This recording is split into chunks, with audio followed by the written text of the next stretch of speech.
Halo, selamat datang kembali di sesi pendalaman kita. Kali ini kita bakal bongkar bab 6, mengelola tim Anda, dari buku The McKinsey Mind.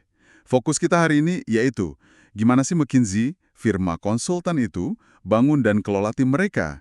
Dan yang lebih seru, gimana alumninya pakai pelajaran itu di dunia nyata, di perusahaan Anda mungkin. Ini bukan teori loh ya, tapi beneran dari pengalaman alumni di macam-macam organisasi. Mengelola tim ini kan, sering dibilang seni ya, bukan cuma ilmu pasti. Kompleks, mari kita bedah bareng. Kembangin pemimpin tim. Ada alumni Ciara Burnham, dia bilang ngelola tim itu kerjaan penting yang sering dianggap remeh di tempat lain. Tapi ya, pendekatan McKinsey ini juga ada pro kontranya. Ada yang bilang bagus banget, ada juga alumni yang ngerasa, pelatihannya agak telat dikasihnya. Nah, hari ini kita coba lihat dari berbagai sisi. Kita fokus ke 4 hal utama dari bab 6, seleksi tim, komunikasi internal, terus bonding sama pengembangan individu. Oke, menarik.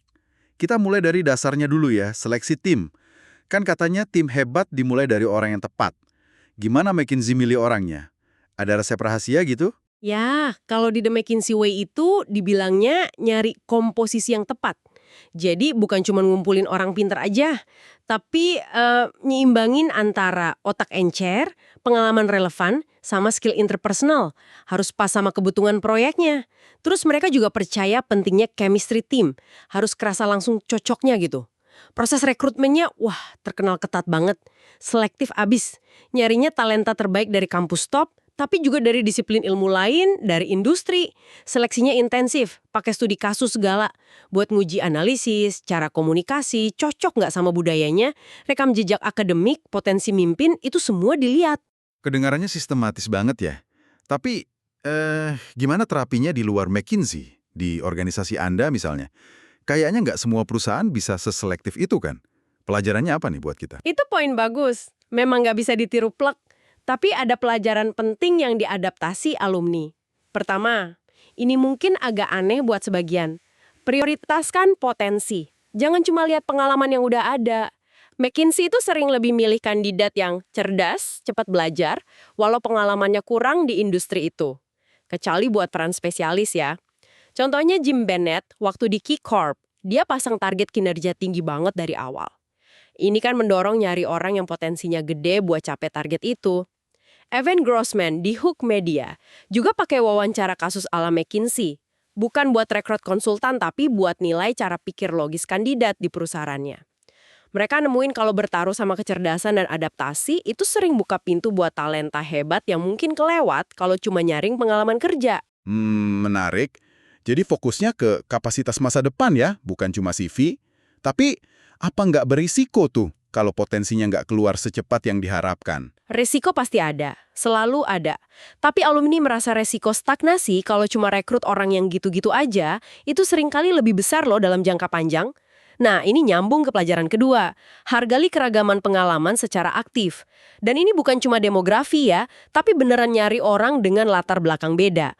Hukum, PhD, pengalaman unik lain. Dan Veto, seorang alumni, cerita gimana keragaman latar belakang ini bikin diskusi tim jadi kaya banget. Orang-orang ini bawa perspektif baru, nanyain asumsi dasar yang mungkin udah diterima gitu aja. Hasilnya, solusi lebih inovatif, bukan cuma nilai tambah, tapi sering jadi kunci mecah grup think. Oh gitu ya. Jadi keragaman bukan buat formalitas saja, tapi mesin inovasi.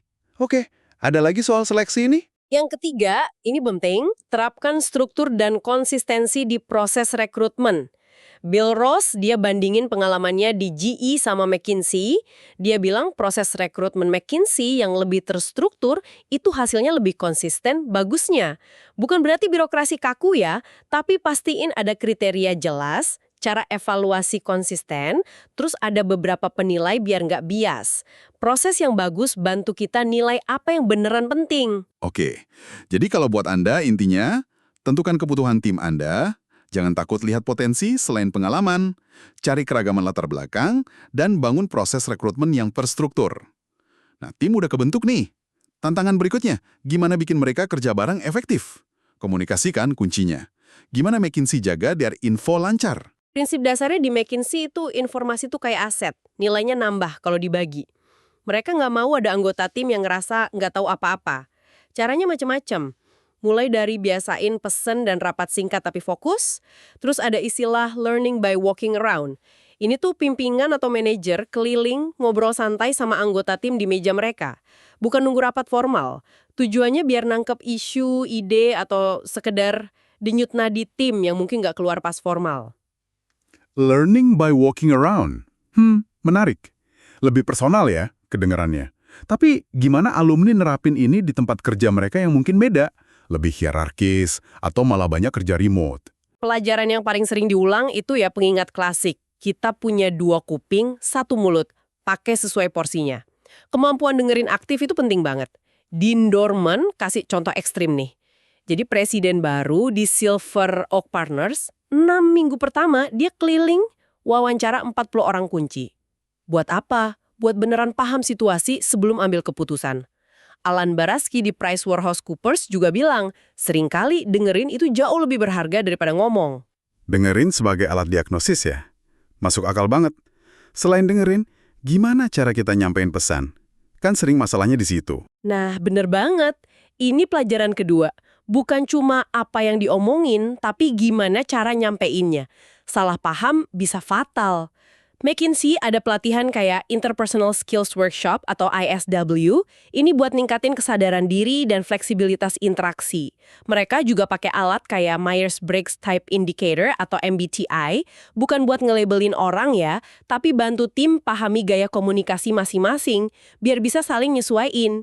Lee Newman misalnya, dia bawa MBTI ke organisasinya di HR1, tujuannya bantu timnya yang beragam biar kerja lebih harmonis, karena paham gaya kerja dan komunikasi beda-beda. Pakai alat kayak MBTI ini menarik sih, tapi kan ada juga yang kritik.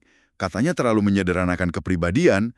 Gimana alumni mastiin ini dipakai cara positif? Itu pertanyaan bagus. Kuncinya ya dipakai sebagai awal diskusi aja buat pemahaman, bukan label mati atau alasan nggak mau adaptasi.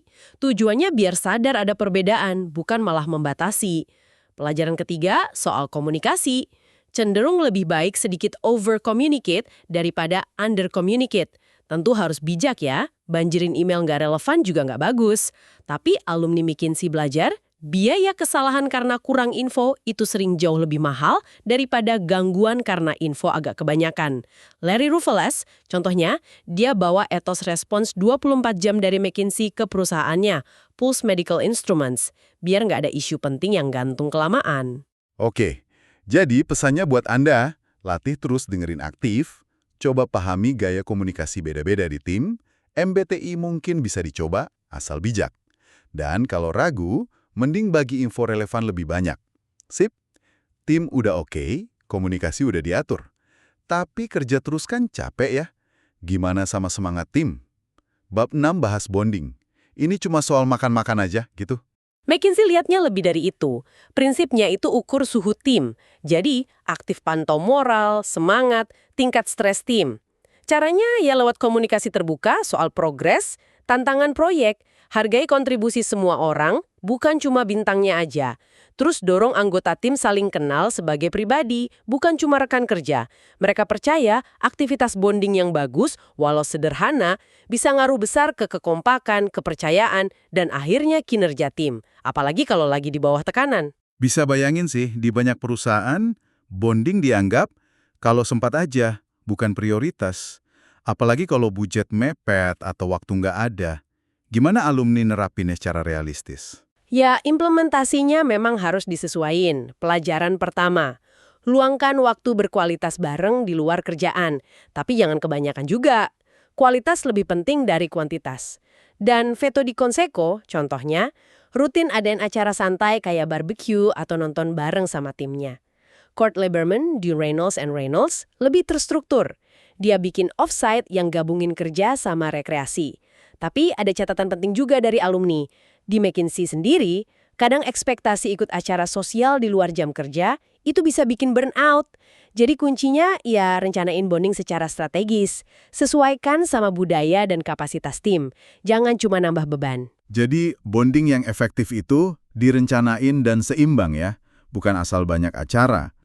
Ada lagi elemen lain buat bangun semangat tim. Ada, yang kedua, Kasih penghargaan dan pengakuan yang berarti ini nggak harus selalu soal bonus gede loh. Memang ada contoh kayak Acorn Systems yang insentif finansialnya kuat. Tapi banyak alumni bilang pengakuan tulus dan tepat waktu buat kerja keras, inisiatif atau pencapaian, walau sederhana, sering dampaknya sama kuatnya. Bahkan mungkin lebih awet dari uang. Rasa dihargai itu penting banget. Masuk akal. Jadi, buat Anda, bonding itu investasi buat kekompakan dan kinerja. Tapi lakukan strategis, rencanain momen berkualitas, libatkan tim mungkin, sesuaikan budaya dan sumber daya, kasih pengakuan tulus, dan pastiin ada seneng-senengnya. Nah, kita sampai ke pilar terakhir nih, pengembangan individu. Gimana tim bantu anggotanya tumbuh? Ini sering kelewat kayaknya di tengah sibuk.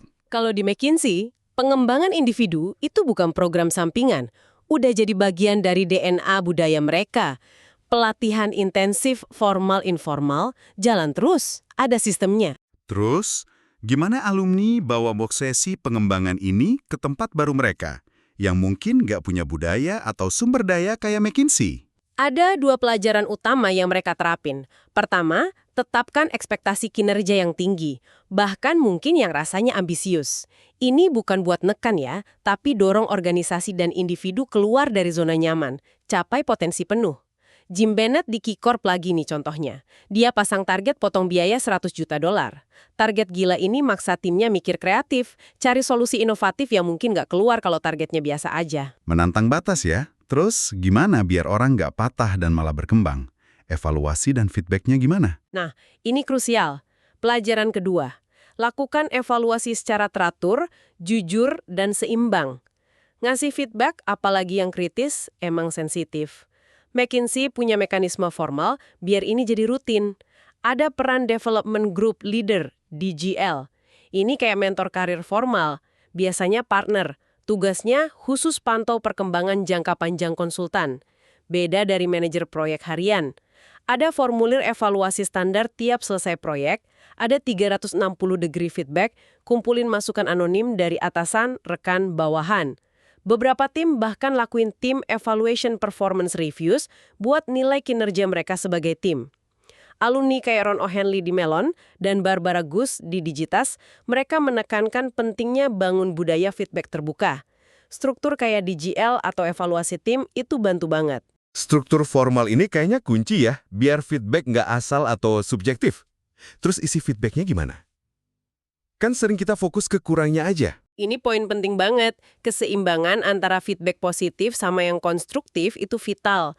Buku ini malah nunjukin grafik, figure 6-1, soal gimana feedback ngaruh ke kinerja. Kebanyakan kritik negatif bisa ngerusak moral, malah nurunin kinerja. Sebaliknya, pujian doang tanpa area perbaikan juga nggak bantu orang berkembang. Tujuannya kasih feedback jujur, spesifik, seimbang, fokus ke perilaku atau hasil kerja, bukan ke orangnya. Oke, jadi pelajaran pentingnya buat Anda, tanamkan ekspektasi jelas dan menantang, bangun mekanisme evaluasi rutin dan objektif, dan paling penting, pas kasih feedback, usahakan seimbang kasih pengakuan buat yang bagus, sambil kasih masukan konstruktif buat area pengembangan. Wah, udah kita kupas tuntas nih 4 pilar manajemen tim dari bab 6. Seleksi, komunikasi, bonding, pengembangan. Banyak banget ya wawasan praktisnya. Jadi, kalau ditarik benang merahnya, apa artinya semua ini buat Anda? Ya, benang merahnya itu, ngelola tim bukan kerjaan sampingan. Ini disiplin yang butuh perhatian penuh, kesadaran terus-menerus. Lihat dinamika kelompoknya, lihat kebutuhan individunya juga. Kalau dirangkum poin kuncinya buat Anda, pertama, seleksi itu fondasi. Jangan cuma lihat CV, gali potensi, cari keragaman pengalaman. Kedua, komunikasi efektif itu 2 arah. Latih dengerin sama seriusnya kayak ngomong, adaptasi sama gaya komunikasi beda. Ketiga, bonding itu penting buat kepercayaan dan kinerja. Tapi strategis ya, kualitas interaksi lebih penting dari jumlah acara. Keempat, pengembangan individu itu investasi jangka panjang. Standar tinggi, tapi dukung pakai feedback teratur, jujur, seimbang. Prinsip-prinsip ini yang udah diasah di McKinsey terus diadaptasi alumni di lapangan, ini alat yang bisa banget Anda pakai buat bangun tim lebih solid dan efektif dimanapun Anda kerja sekarang. Nah, sebagai penutup, kami mau tinggalin satu pertanyaan buat Anda renungkan.